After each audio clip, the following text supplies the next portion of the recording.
Good morning प्यारे बच्चों।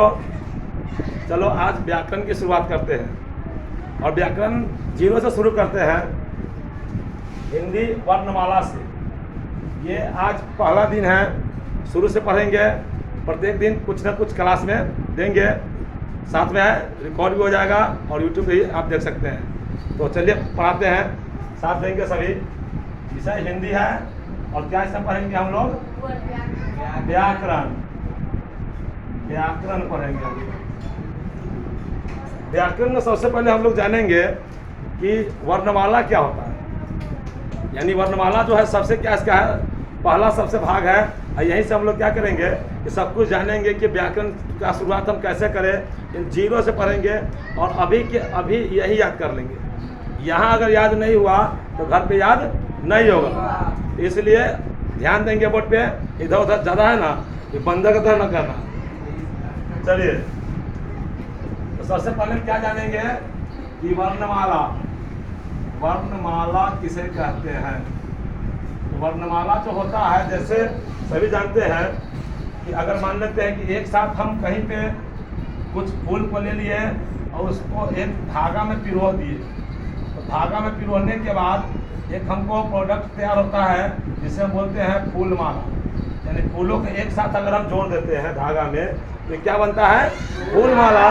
इसी तरह वर्णों को एक साथ सुव्यवस्थित ढंग से अगर हम सजा देते हैं तो उसे हम क्या कहेंगे? वर्णमाला। याद हुआ? जैसे कि वर्णों के सुव्यवस्थित समूह को हम वर्णमाला कहते हैं। याद हो गया? क्या लिखेंगे इसका परिभाषा? वर्णों के सुव्यवस्थित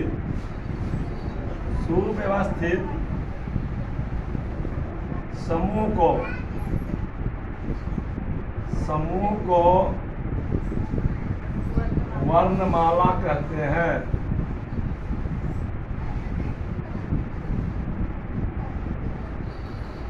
ठीक है, समझ में आया यहाँ पे? Yes sir. चलिए इसमें अब हम लोग आगे चलेंगे। इसके बाद ठीक जो है, अब हम लोग पढ़ेंगे वर्ण। वर्ण जो होता है, वर्ण अभी तक जो पढ़े हैं, देखिए इसमें बहुत गलत करेंगे। जैसे कहीं हम अगर क लिख देते हैं तो यह वर्ण नहीं हुआ। वर्ण हम उस मूल ध्वनि को कहेंगे जिसका खंड या टुकड़ा न किया जाए। जैसे मान लेते हैं, जैसे क दिया हुआ है तो क में क्या छुपा हुआ है? हलंत लगाएंगे, इसमें से निकलेगा अ। ये दोनों मिलकर बनेगा क। अगर कहीं पे दिया हुआ है इस प्रकार से, अगर कोई बोल दे कि यह वर्ण है तो नहीं है। क्यों नहीं है? तो क्योंकि इसमें अ जो है स्वर इसमें लगा हुआ है। यानी वर्ण हम उस मूल ध्वनि कहेंगे जिसका खंड या टुकड़ा न किया जा सके। तो इसका परिभाषा क्या हो जाएगा कि वर्ण जो है उस मूल ध्वनि को कहते हैं, वर्ण उस मूल ध्वनि को कहते हैं, मूल ध्वनि को कहते हैं जिसका खंड या टुकड़े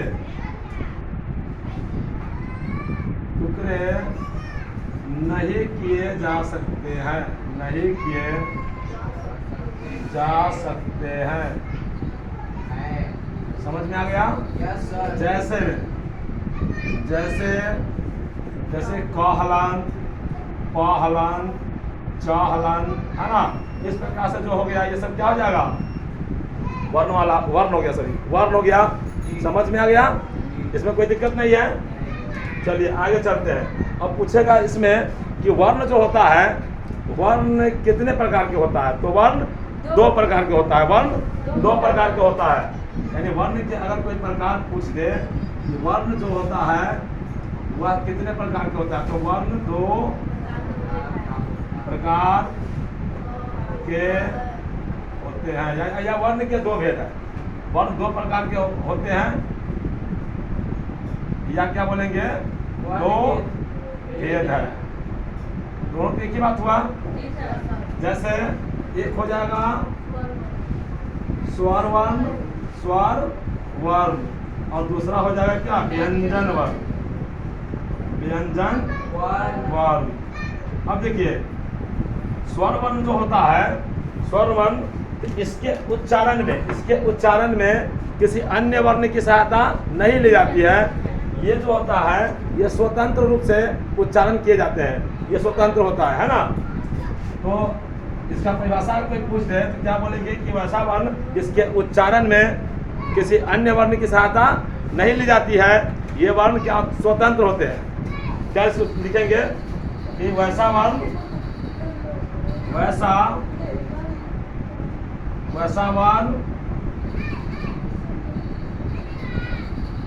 जिसके उच्चारण में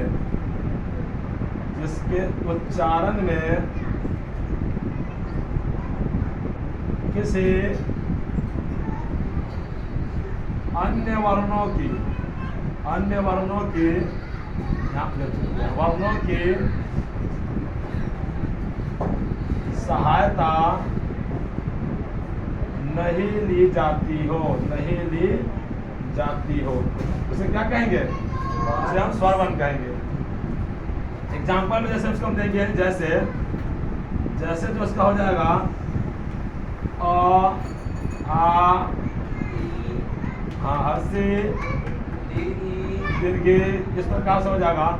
अगर इसी में आपसे पूछ दिया जाए कि इसकी संख्या कितनी होती है, स्वर वर्ण की संख्या कितनी होती है, तो इसकी जो संख्या होती है वो संख्या कितनी है, तो 11 है। स्वर वर्ण की संख्या कितनी है, 11 है। अब चलते हैं व्यंजन वर्ण। ये समझ में आ गया, यानी वैसा वर्ण जिसके उच्चारण में किसी अन्य वर्णों की सहायता नहीं ली जाती हो, उसे हम क्या कहेंगे, स्वर वर्ण। समझ में आ रहा है। जैसे में आ ई उ ये सब हो गया। अगर कुल संख्या पूछा तो कितना है, 11। और इसी में एक चीज और पूछ दिया जाता है कि मात्राएं कितनी होती है, मात्राएं। जैसे कि हम लोग मात्रा लिखते हैं ना कहीं पे, जैसे हम लिखते हैं का में मात्रा लगा, कि हर्षिकार लगा, दीर्घिकार लगा और सुकार लगा, इस प्रकार से लिखने लगा। तो ये जो मात्राएं देख रहे हैं, ये जो मात्राएं है इसकी संख्या कितनी है, इसकी कुल संख्या जो होती है वो 10 है। कितनी है, 10। यानी कि अगर कहीं पूछ दिया जाए कि मात्रा यानी मात्राएं कुल कितने हैं, 10 है। इस 10 को हम आगे दिखा देंगे, कौन कौन है इसको हम आगे दिखा देंगे, ठीक है। चलिए अब चलते हैं व्यंजन वर्ण की ओर। व्यंजन वर्ण जो हो गया, ये ले लीजिए क से लेकर ज्ञ तक, और इसके अलावा भी 4 आता है संयुक्त वर्ण, वो भी पढ़ेंगे आगे। तो पहले जानते हैं व्यंजन वर्ण के बारे में। वैसा वर्ण जिसके उच्चारण में किसी दूसरे वर्ण की सहायता ली जाती हो या स्वर वर्ण की सहायता ली जाती है, उसे हम क्या कहते हैं, व्यंजन वर्ण कहते हैं, है ना। चलिए इसका परिभाषा लिख लेते हैं। क्या, यानी कि वैसा वर्ण जिसके उच्चारण में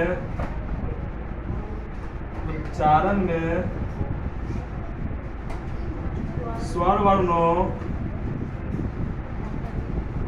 की सहायता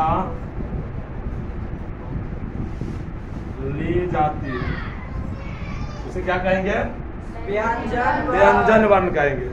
अब यहाँ पूछ दी जाए कि व्यंजन वर्ण की कुल संख्या कितनी होती है, यहाँ पे हम क्या लिखेंगे कि व्यंजन वर्ण जो होती है इसकी कुल संख्या 33 होती है। व्यंजन वर्ण की कुल संख्या 33 होती है। कहाँ से कहाँ तक, तो इसको हम अगर जोड़ेंगे तो यहाँ हम क ख का जोड़ेंगे, क ख ग घ अंग कितना हुआ, 5 छ छ ज ठ ठ द त थ द प फ व 25 हो गया। उसके बाद लेंगे 25 हो गया ना, य र ल व तलावे स मुधन स धन स ह, ये सब 8 हो गया। तो 25 8 कितना हो गया, 33। अब इस 33 के बारे में हम लोग जानेंगे कि 33 में कौन क्या है। ये जो है ये आपके यानी हर एग्जाम में क्लास 8 हो, 9th हो, 10th हो, 11th हो, 12th हो, सभी में इसमें से पूछा ही जाएगा। उसके बाद इसका उच्चारण स्थान पढ़ेंगे हम लोग, किसका उच्चारण स्थान कहाँ से है सब हम लोग पढ़ेंगे। इसमें किस अक्षर को कौन सा नाम दिया गया है, इन सब के बारे में हम लोग पढ़ेंगे। तो व्यंजन वर्ण की संख्या कितनी है, 33। व्यंजन वर्ण की कुल संख्या 33 है। कितनी है? 33। अब इसमें हम लोग आगे पढ़ेंगे कि स्पर्श व्यंजन कौन है, हर्ष व्यंजन कौन है ना। हर्ष स्वर दीर्घ स्वर ये पढ़ेंगे हम लोग। इसमें पढ़ेंगे हम लोग स्पर्श व्यंजन, उसके बाद हो गया ऊष्म व्यंजन, उसके बाद हो गया अंतस्थ व्यंजन। जैसे आपसे अब हम आगे चलते हैं, जैसे कि स्वर वर्ण हो गया और व्यंजन वर्ण हो गया।